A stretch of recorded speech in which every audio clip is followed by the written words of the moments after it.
You're a wolf in sheep clothing.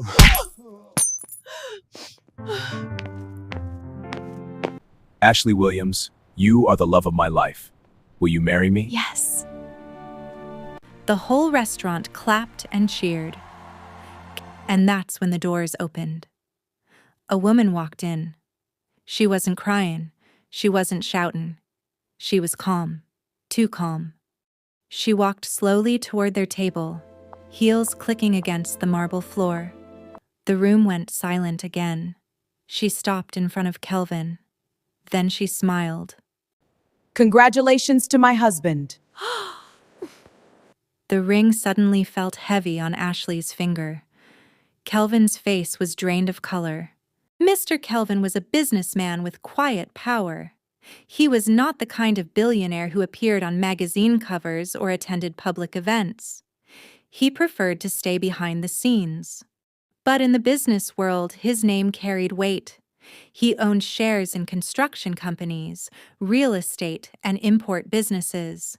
His money was more than enough to give his family a comfortable life. He lived in a large mansion in one of the most expensive parts of the city. Expensive cars filled his garage. His children attended the best private schools. From the outside, his life looked perfect. And once, it truly was. Kelvin was married to Anna. Anna was a beautiful woman, not just beautiful in face, but beautiful in heart. She was once a model in her younger years, admired for her elegance and confidence. When Kelvin met her, he fell deeply in love. She was slim, stylish, and full of life. Wherever they went, people admired them as a perfect couple. Their wedding was grand. Their love was strong. In the early years of their marriage, they were inseparable. Kelvin could not go a day without calling her. He bought her gifts, surprised her with vacations, and proudly introduced her as my queen. Anna loved him deeply. She supported his business, stayed by his side during hard times, and defended him whenever people spoke against him. She believed in him. Then Anna got pregnant with their first child. Kelvin was excited. He promised to be the best father. When their son was born, he held the baby with tears in his eyes. He thanked Anna for giving him a family. 2 years later, Anna gave birth to their second child, a beautiful baby girl. That was when everything started to change.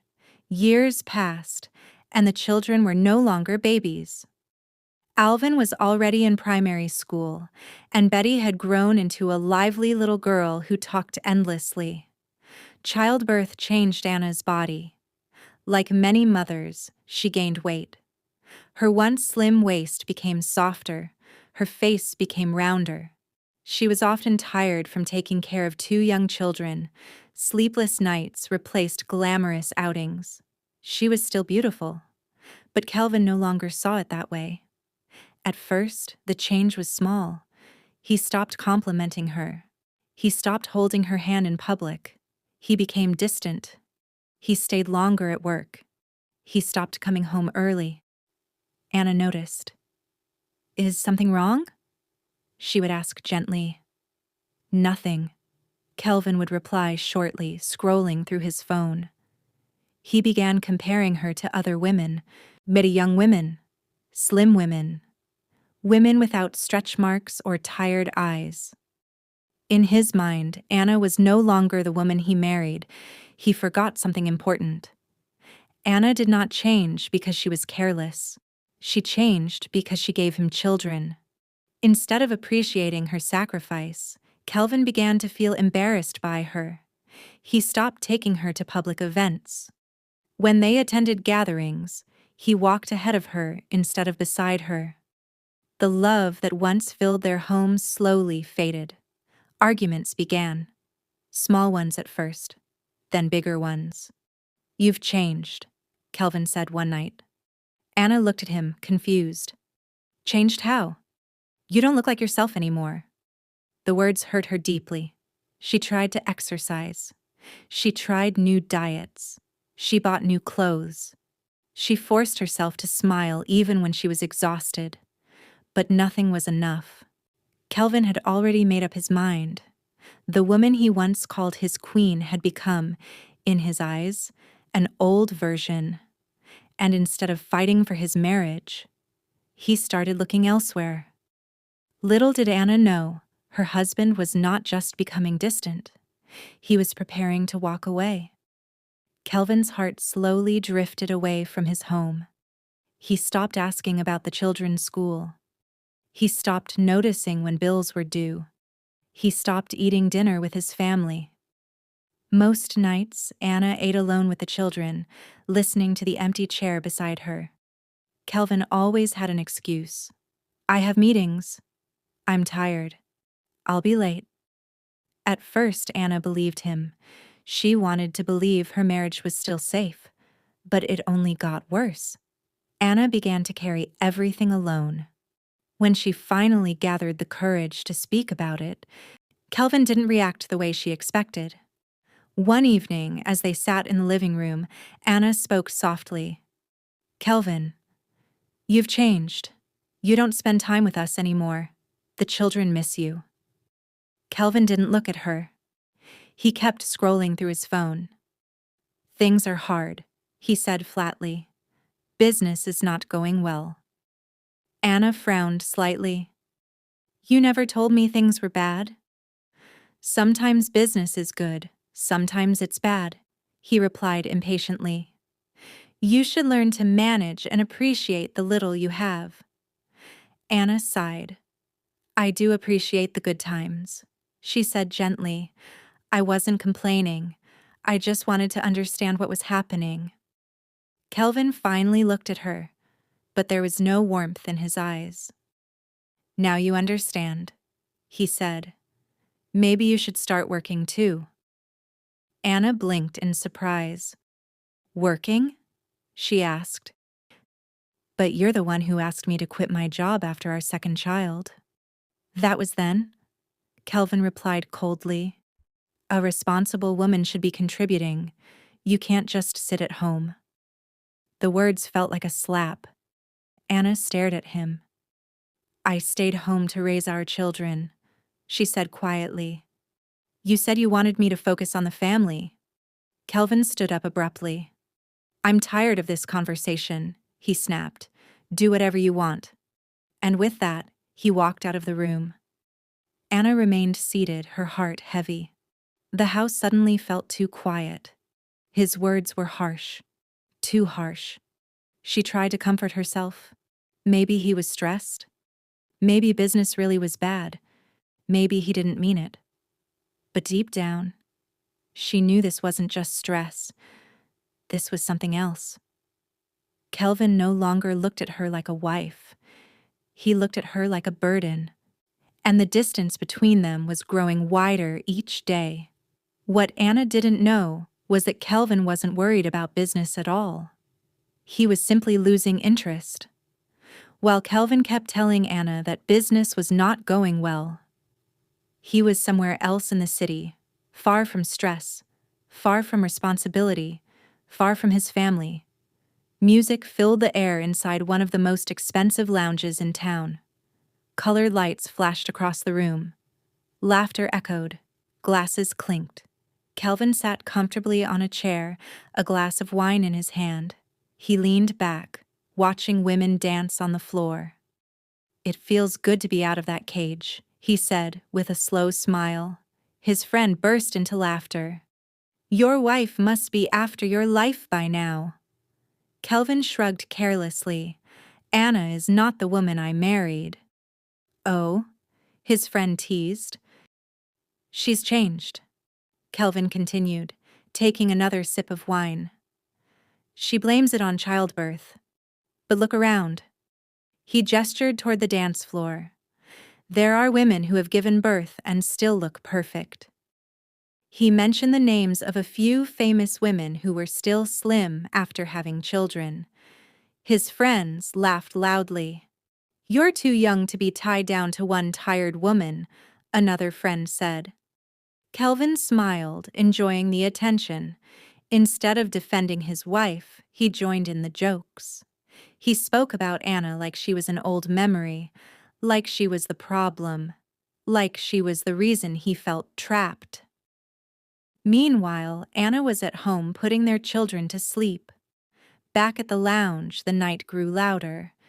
That was when Kelvin noticed her. Ashley.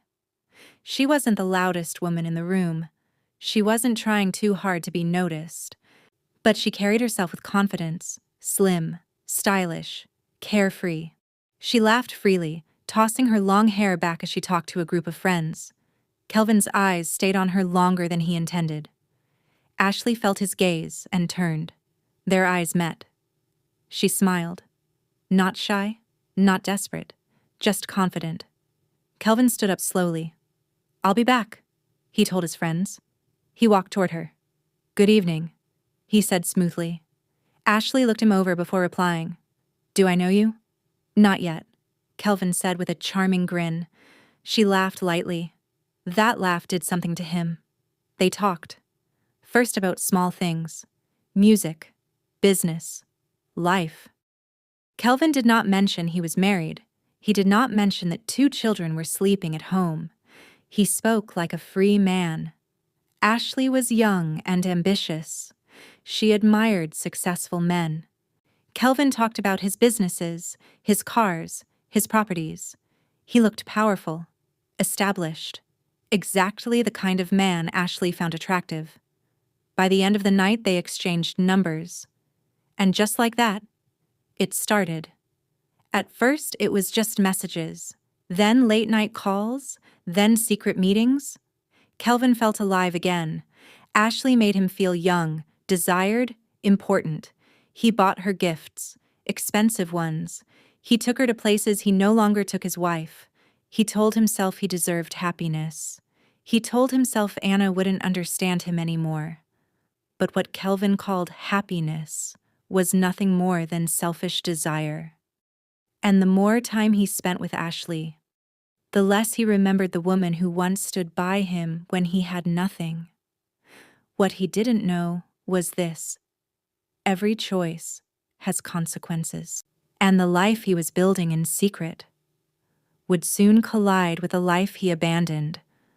Welcome to Tales with NFC Nation, where every story hits different. Huge shout out to all my amazing viewers tuning in from Jamaica, South Africa, Columbus, Ohio, Canada, and everyone watching from different countries around the world. Your support means everything. Don't forget to like, comment, subscribe, and share. Now back to the story. While Kelvin was busy spending money on Ashley and complaining that business was bad, Anna was fighting a different battle. The money Kelvin sent was no longer enough. Sometimes it came late. Sometimes it didn't come at all. Bills were piling up. The children needed food, clothes, and school supplies. Anna knew she could not keep waiting for him. She had never been the type of woman who depended fully on a man. Before marriage, she had been a model. She had her own dreams, her own income, her own pride. But after Kelvin insisted she quit her job to focus on the family, she had obeyed. Now, she realized she had to stand on her own again. With the little money she had saved, Anna hired a part-time nanny. It wasn't easy. Every payment felt heavy. But she needed time to rebuild her life. She dusted off her old certificates. Apart from modeling, she had studied office management years ago. She had never used that qualification because Kelvin had always provided. Now, it was her weapon. Anna began searching for work. She sent applications quietly. She attended interviews without telling Kelvin. She wore her old confidence like armor. It didn't take long. Her beauty still turned heads, but this time it was her intelligence that impressed people. She spoke clearly. She was organized. She carried herself with quiet strength. Within weeks, she secured a job as a secretary in a mid-sized company. The pay was not luxurious, but it was steady, and it was hers. After Anna got the job, she was excited. For the first time in months, She felt hopeful. She couldn't wait to tell Kelvin. Maybe this would make him proud. Maybe this would bring them closer again. Maybe he would see that she was trying. That evening, she prepared his favorite meal. She even changed into a dress he once said he liked. When Kelvin walked in, his face was tight with irritation. A deep frown sat on his forehead. "Welcome back," Anna said softly, forcing a small smile. Kelvin dropped his keys on the table without looking at her. Before she could speak, he raised his hand slightly.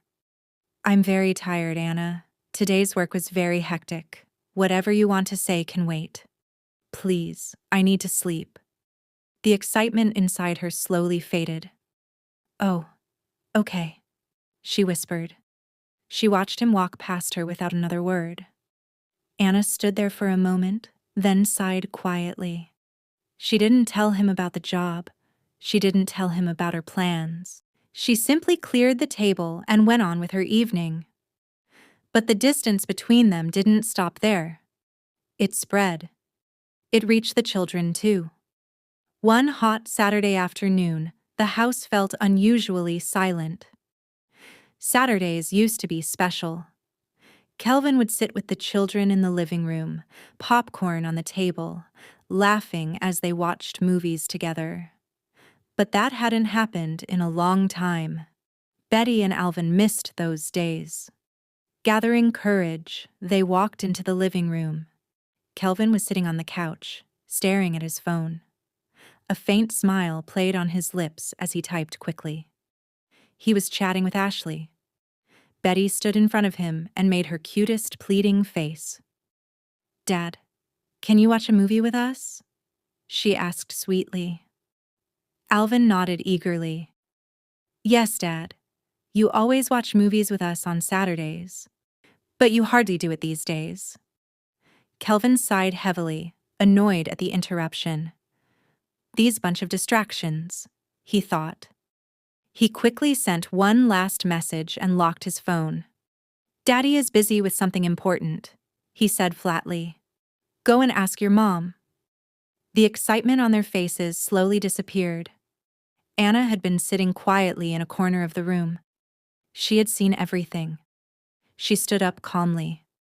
"Come, babies, let's go upstairs," she said gently, holding out her hands.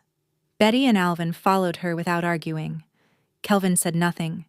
He simply returned to his phone. As they walked upstairs, Alvin looked up at his mother. "Mom, is Dad ignoring us?"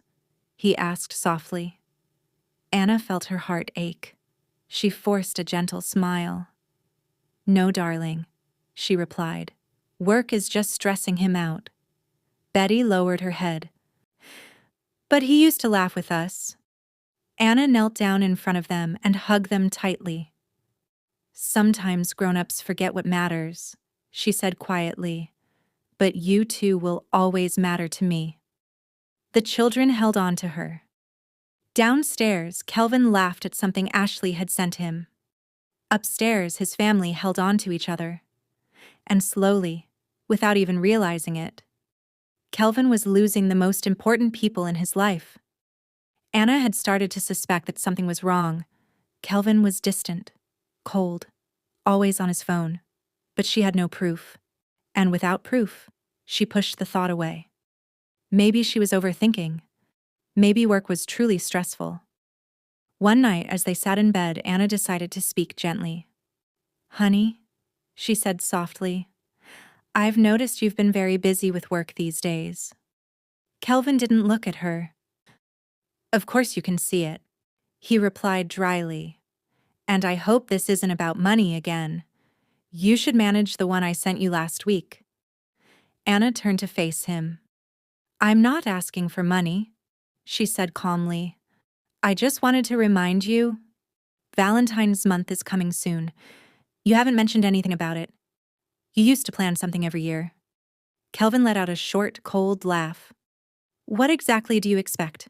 he asked. Anna hesitated. "I don't expect anything big. Just something. Like before." Kelvin finally turned to look at her. His eyes were not soft. Do you expect me to take you around the city like before? He said sharply. When you look nothing like you used to?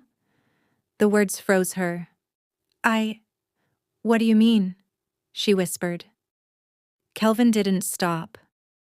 Valentine's is for slim, beautiful women, he continued harshly. Not someone who looks tired and different. Anna felt something break inside her. Tears filled her eyes before she could stop them. It's not my fault, she said weakly. I gave birth to our children. I'm trying my best to lose weight. Kelvin glared at her. There is nothing like Valentine's Day in this house this year, he said coldly. Suit yourself. He got out of bed and walked out of the room. The door closed behind him. Anna sat there shaking. She wasn't just hurt. She was humiliated. She wrapped her arms around herself and cried quietly so the children wouldn't hear. That was the moment she knew. This wasn't just stress. This wasn't just business pressure. Something was deeply wrong. From that night, Anna began to observe quietly. She noticed how Kelvin always smiled at his phone, how he sneaked out of the bedroom at midnight to take calls, how he would step outside to check emails. She didn't confront him again. She stayed calm. She watched. She listened. I will get to the root of this, she told herself silently. Kelvin, on the other hand, believed he was being clever. He believed he was smart enough not to be caught. He had no idea that the woman he thought was weak had started paying attention. And sometimes, a quiet woman is the most dangerous one. One chilly afternoon, Ashley sat across from Kelvin in a quiet coffee cafe. Soft music played in the background, and the smell of fresh coffee filled the air. But Ashley wasn't smiling. It has been months now, she said, stirring her drink slowly. Since we started dating, you haven't taken me to your house. It's always one hotel to another. Is there something you're not telling me? Kelvin stiffened for a second but quickly forced a smile. Of course not, he replied immediately. I told you. I'm preparing something big for you. Just be calm. You'll see soon. Ashley narrowed her eyes slightly. She didn't look fully convinced, but she said nothing more. At that same cafe, only a few tables away, Anna sat with a colleague. She had stopped by to grab some coffee after work. When she first saw Kelvin, she assumed it was a business meeting. But something felt strange. The way he leaned closer to the woman. The way he laughed freely. The way he gently held her hand across the table. That wasn't business. Anna's heart pounded. As Kelvin and Ashley stood up, still laughing, they walked past her table. Anna lowered her head quickly, but deep down she already knew. A few days passed. Valentine's Day was getting closer. Before the holiday arrived, Kelvin packed a small suitcase. He moved around the bedroom casually, folding a few shirts and dropping them inside. I'll be away for a while, he said calmly. There's a long business trip. Another country. Anna stood quietly, watching him. She knew he was lying. A few nights earlier, she had seen a message flash on his phone. He had saved Ashley's number as Sergeant Williams. But the messages were not about work. They were about hotel reservations, dinner plans, and something special for Valentine's Day. Anna didn't confront him. Not yet. That Saturday morning, she stood at the doorway with her 2 children, watching Kelvin prepare to leave. Honey, Anna said gently, let us see you off at the airport. Kelvin shook his head quickly. No need, I'm going straight to the company first. We have meetings before the flight. His voice was calm, steady, like he wasn't lying at all. Anna nodded slowly. All right. Dad, buy chocolates when you come back, Betty said excitedly, her eyes sparkling. Alvin said nothing. He just stared at his father quietly. Kelvin gave a small smile, then walked out. The door closed. Anna stood there for a long moment.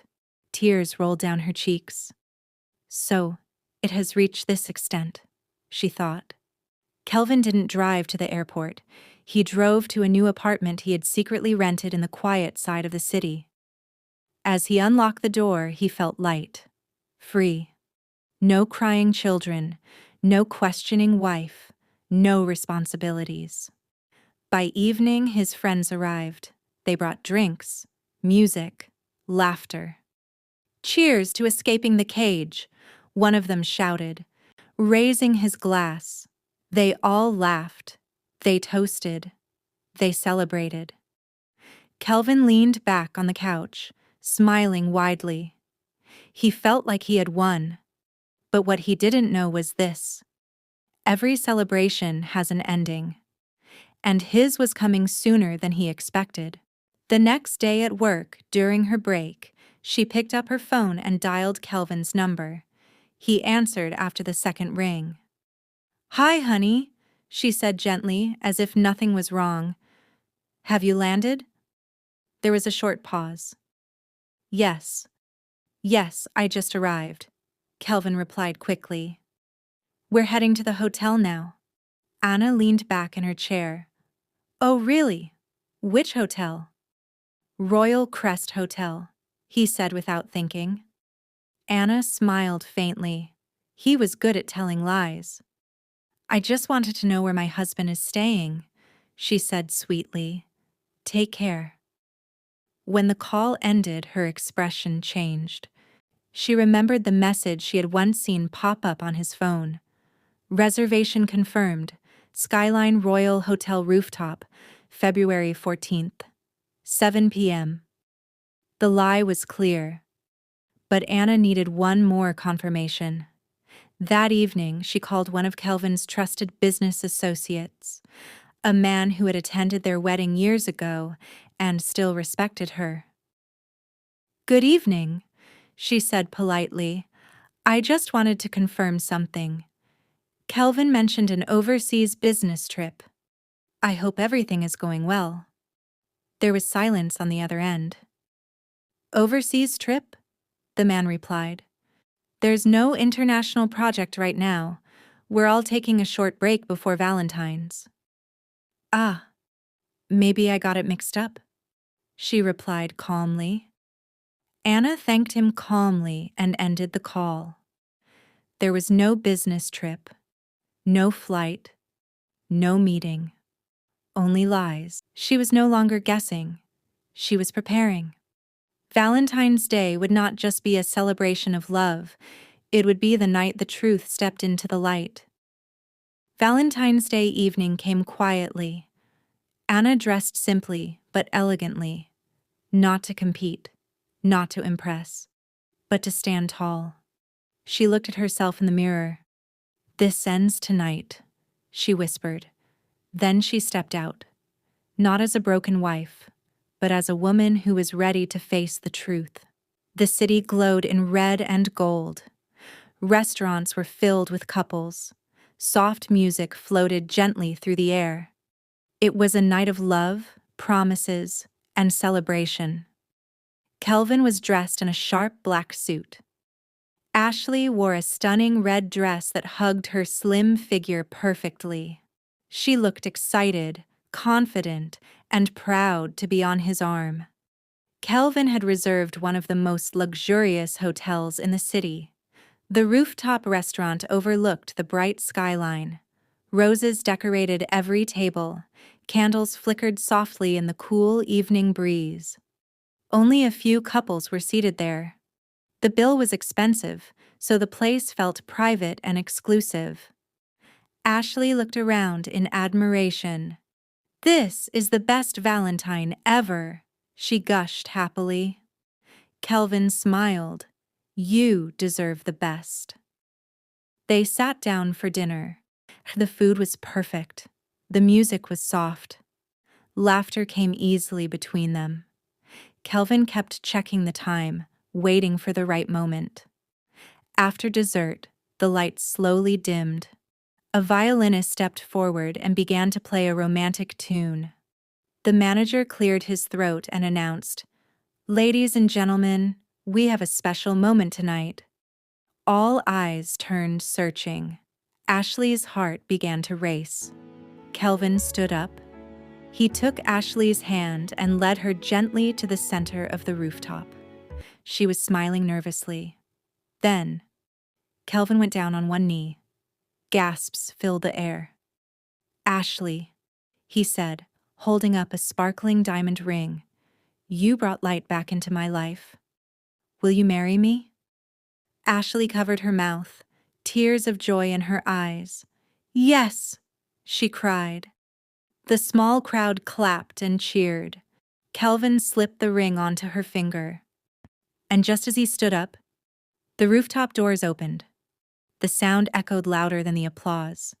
Everyone turned. A woman stood at the entrance, calm, still, watching. It was Anna. She wasn't dressed in red. She wasn't dressed to impress. But she carried something stronger than beauty: dignity. She walked forward slowly. Her heels clicked softly against the floor. The music stopped. The clapping faded. Kelvin's smile disappeared. Ashley looked confused. Anna stopped a few steps away from them. She looked at the ring on Ashley's finger. Then she looked at Kelvin. And in a steady voice, she said, "Congratulations to my husband." Gasps filled the air. The soft music had completely stopped. The small crowd stared in shock. Some guests quickly pulled out their phones and began recording. Ashley looked from Anna to Kelvin, her heart pounding. "What is she talking about, Kelvin?" she asked nervously. "Do you know her?" Kelvin stood frozen. His mind was racing. How did she find out? How did she get here? But what shocked him even more was Anna herself. She wasn't looking weak. She wasn't looking broken. She was still a little chubby, yes, but confident, strong, graceful. She carried herself with power. The insecurity he once saw in her was gone. Anna gave a small smile. "Oh yes," she said calmly. "He is my beloved husband, the one who turns lies into beds of roses." She looked directly at Kelvin. "Dear hubby, so this is a long-term business trip?" The crowd murmured louder. "Anna, don't create a scene here," Kelvin said quickly, trying to sound in control. "What we had is over." Anna raised an eyebrow. "Over?" she repeated softly. "I can't remember signing any divorce documents." Silence. Her arms folded gently across her chest. Her eyes shifted to Ashley. "You are beautiful," Anna said calmly, "but the devil standing beside you doesn't deserve you.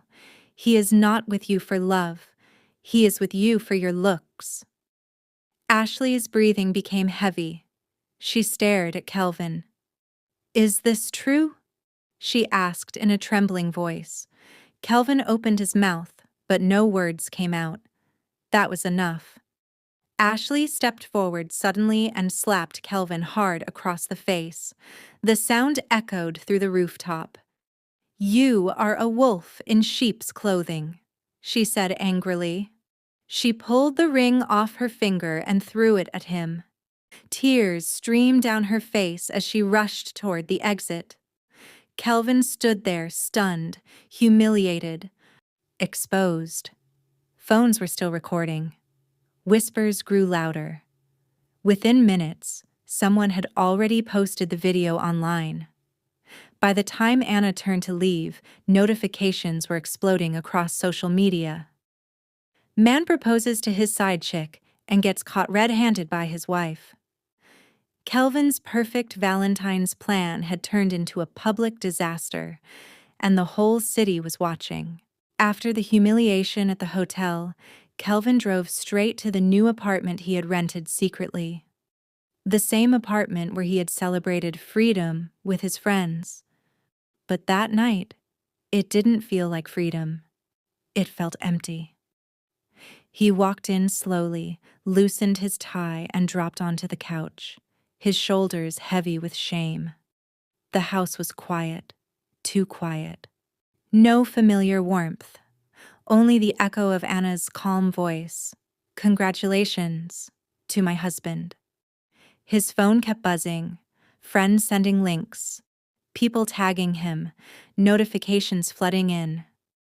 The video was everywhere. He switched off the phone. For the first time, the apartment felt like a mistake. This was the freedom he wanted. But it suddenly felt cold. He couldn't sleep. He kept replaying the moment Ashley threw the ring at him. The slap, the whispers, the stares. He stared at the ceiling until morning, and for the first time in years, he felt alone. The next morning, Kelvin gathered the little courage he had left. He drove back to the house he once called home. His steps were slow when he entered. The house was quiet. Anna was sitting in the living room, calm as ever. A brown envelope rested neatly on the table. Kelvin's heart sank. "Anna," he said, his voice low. She looked up at him. No anger, just clarity. She pushed the envelope toward him. "I already signed," she said. Kelvin stared at the document. Divorce papers. His hands trembled. Before he could speak again, small footsteps came down the stairs.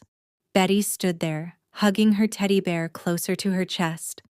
"You made my classmates laugh at me," she said, her voice shaking. Her eyes were filled with tears.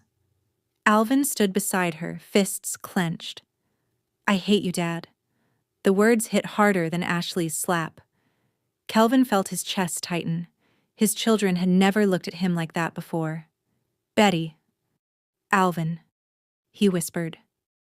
But they turned and walked back upstairs. The silence that followed was unbearable. Kelvin dropped to his knees in front of Anna. "Anna, please. I'm sorry," he begged. "I was foolish. I was blind. I should have loved you for who you are. Please give me a second chance." Anna let out a sad laugh.